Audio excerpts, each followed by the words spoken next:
मोदी के नीचे Hindustan absolutely and totally सुरक्षित है। आज पूरी दुनिया हिंदुस्तान की फौज का लोहा मानती है।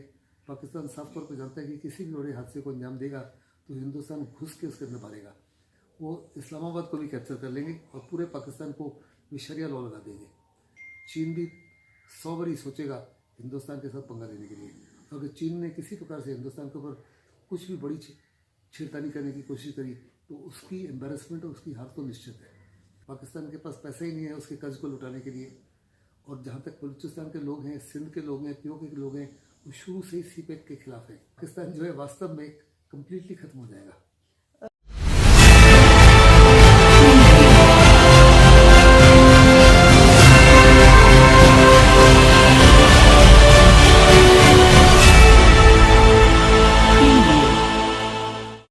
नमस्कार, मैं अनीता चौधरी और न्यूज़ अड्डा इंडिया पर आप सभी का स्वागत है। पाकिस्तान के हालत बेहाल है।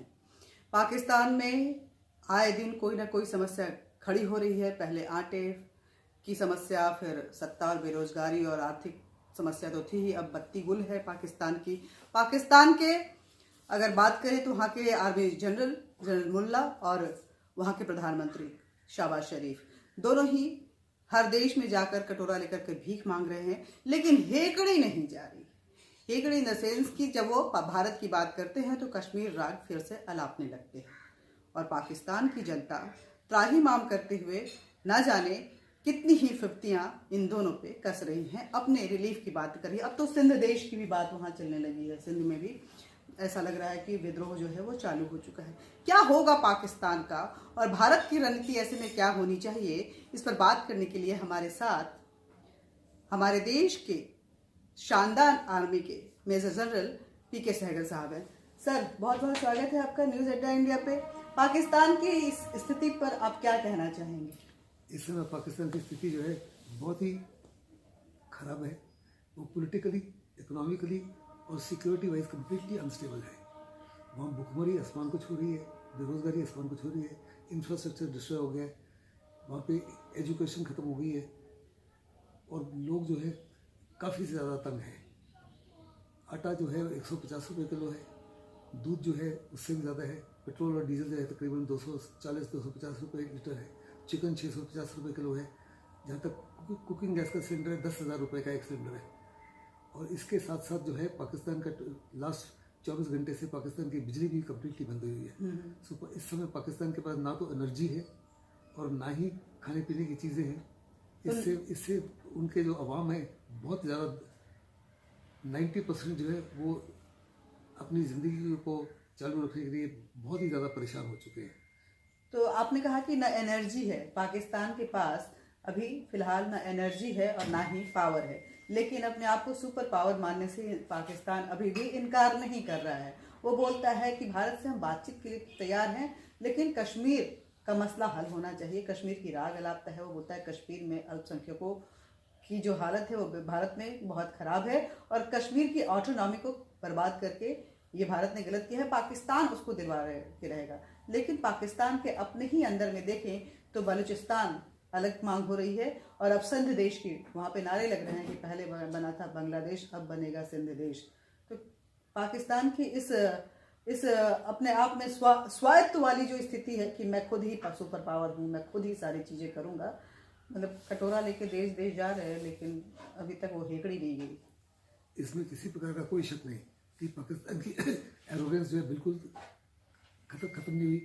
वो हर प्रकार से अपने आप को मजबूत समझते हैं, जबकि कम्प्लीटली टूटने के नौबत आ चुकी है। पाकिस्तान की स्थिति आज almost like a civil war condition हो चुकी है। तो अगर पाकिस्तान की हालत यही रही तो निश्चित पाकिस्तान अगले कुछ सालों में टूट जाएगा। पाकिस्तान में 4 प्रोविंसेस हैं, एक पंजाब है, सिंध है, बलूचिस्तान है और पाकिस्तान ऑक्यूपाइड कश्मीर है और फाता एरिया है। ये सारे के सारे जो है पाकिस्तान के पंजाब प्रोविंस से अलग होना चाहते हैं। पाकिस्तान का जो पंजाब प्रोविंस है उस सिंध को भी, बलूचिस्तान को भी पीओके के इलाकों को एक्सप्लॉइट करता है केवल और केवल पंजाब के फायदे के लिए। जो सीपेक बन रहा है उसका भी जो फायदा है या तो चीन को है या पंजाब प्रोविंस को है, बाकियों को नहीं है।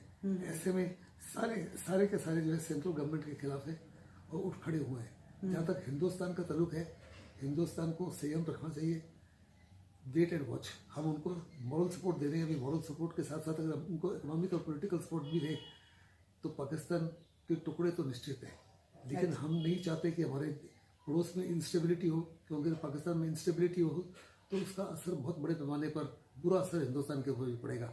इसलिए at this point of time stable Pakistan जो है वो भारत की भी जरूरत है। भारत के लिए बेहतर होगा, नहीं तो वहाँ पे जिहादी का कब्जा हो जाएगा। आपने बताया कि सिंध प्रोविंस है, पंजाब प्रोविंस है, बलूचिस्तान है और पीओके है। तो पीओके की बात करें तो वो वहाँ तो बगावत पहले से ही है और भारत उसको अपना हिस्सा मानता है। तो पीओके को लेकर के अगर हम देखें तो बहुत ज़्यादा पाकिस्तान और भारत के बीच में सामंजस्य बैठता हुआ नहीं दिख रहा है। बलूचिस्तान बार बार भारत की तरफ मुंह ताकता है कि भारत हमारी मदद करे, हम पाकिस्तान से अलग होना चाहते हैं। और अब सिंध प्रदेश भी बोल रहा है कि भैया हमको आपके साथ नहीं रहना है, हम अलग जाएं। तो क्या सिर्फ पाकिस्तान ऐसे 4 टुकड़ों में बढ़ता हुआ एक नया पाकिस्तान पंजाब प्रोविंस के साथ खड़ा होगा? पंजाब प्रोविंस की क्या ताकत रहेगी उसके बाद ये तो सिवाय पंजाबी से जानते हैं, लेकिन 80% जो आर्मी है वो पंजाबियों की है। जितने भी सीनियर पोस्ट है पंजाबी डोमिनेट करते हैं, जितने भी इंपॉर्टेंट असाइनमेंट्स हैं वो पंजाबी डोमिनेट करते हैं। इसी की वजह से बाकी सारी प्रोविंसेस उनके खिलाफ है। वो एक किस्म से हम्प रह जाएगा और पाकिस्तान का हार्टलैंड है। लेकिन अगर अपने लिम्स खो बैठेगा तो पाकिस्तान वास्तव में एक किस्म से एल से और ऑफन की तरह रह जाएगा। हाँ। उसकी सारी ताकत जो है, रेवेन्यू जो है, उसको सारा या तो आता है सिंध की तरफ से, और रॉ मटेरियल जितने भी हैं वो सारे रिसोर्सेज जो हैं वो हैं क्या कहते हैं बलूचिस्तान के, और वाटर रिसोर्सेज जो हैं जो उसके क्रॉप्स के लिए बड़ा लाजमी है वो पीओके से है। इनके बिना जो है पाकिस्तान जो है वास्तव में कम्प्लीटली खत्म हो जाएगा। शहबाज शरीफ का एक बयान आया है कि मैं सच में बहुत शर्मिंदा फील करता हूँ जब कहीं जाता हूँ और उनसे पैसे मांगता हूँ। ऐसा लगता है कि पाकिस्तान की अपनी कोई इज्जत नहीं रह गई है। इसके बावजूद भी वो आतंकवाद वाली जो उनकी पॉलिसी है उससे क्यों नहीं बाज आ रहे हैं? देखो, पाकिस्तान जो है आतंकवादियों को तो कहते हैं उनके नेशनल एसेट्स हैं, वो उनके हीरोज़ हैं। वो उन टेररिज्म को as an extension of state policy इस्तेमाल करता है।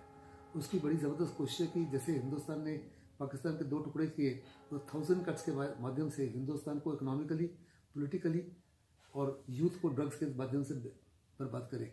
लेकिन उसकी तमाम कोशिशें विफल हो रही हैं, जिससे उसकी बुखलाहट जो है हर दिन बढ़ती जा रही है। अगर आप देखो तो 99% जो उसके कश्मीर में इन्फिल्ट्रेशन होता था वो ऑलमोस्ट बंद हो चुका है। अभी ड्रोन्स के माध्यम से वो हथियार भेजता है, ड्रोन्स के माध्यम से फेक करेंसी भेजता है, ड्रोन्स के माध्यम से ड्रग्स भेजता है। उसमें भी बहुत बड़े पैमाने पर हम उसके ड्रोन्स को मारना शुरू कर दिए, और शायद कुछ ही और हफ्तों में या महीनों में या सालों में हम उसकी इस कैपेबिलिटी को ही कम्प्लीटली विफल कर देंगे। ये जो स्टेटमेंट बार बार शहबाज शरीफ बोलता है कि हिंदुस्तान के साथ, उसके पास कोई ऑप्शन ही नहीं है, क्योंकि पाकिस्तान की आर्मी जो है वही पाकिस्तान को कंट्रोल करती है। पाकिस्तान की आर्मी और ISI, और वो कश्मीर को किसी बात में उसके बारे में बातचीत करना बंद नहीं करेंगे, क्योंकि उसी की वजह से उसकी आर्मी वहाँ कायम है। और अभी समय आ गया कि पाकिस्तान के अवाम को साफ तौर पर नज़र आना चाहिए कि उनकी सारी मुसीबतों की जड़ जो है और बुनियाद जो है पाकिस्तान की आर्मी है। 60% ऑफ रेवेन्यू जो है उसके ऊपर खर्च होता है, जिसमें से 20% आतंकवाद को खिलाने के लिए। पाकिस्तान के ऊपर किसी प्रकार का कोई खतरा नहीं है हिंदुस्तान की तरफ से या ईरान की तरफ से, लेकिन अभी अफगानिस्तान से खतरा है, तहरीक तालिबान पाकिस्तान, जिसको अफगानिस्तान के तालिबान हर प्रकार के सपोर्ट दे रहे हैं। पुख्तूनख्वा एरिया में तो कुछ एरियाज को ऑक्यूपाई कर दिया और वहाँ अपनी सरकार ला दी है, और कहा है कि कुछ ही महीनों में वो इस्लामाबाद को भी कैप्चर कर लेंगे और पूरे पाकिस्तान को शरिया लॉ लगा देंगे। ऐसे में पाकिस्तान जो है बहुत ही ज़बरदस्त, मैंने कहा ना, सिक्योरिटी सिचुएशन में भी अनस्टेबल है।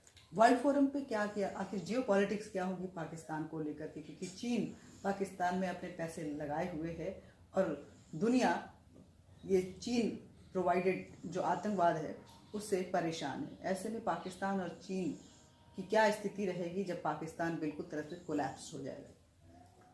चीन को साफ तौर पर नज़र आ रहा है कि जो सीपेक के ऊपर खर्चा लगाया $60 बिलियन, ये तो सम कॉस्ट है।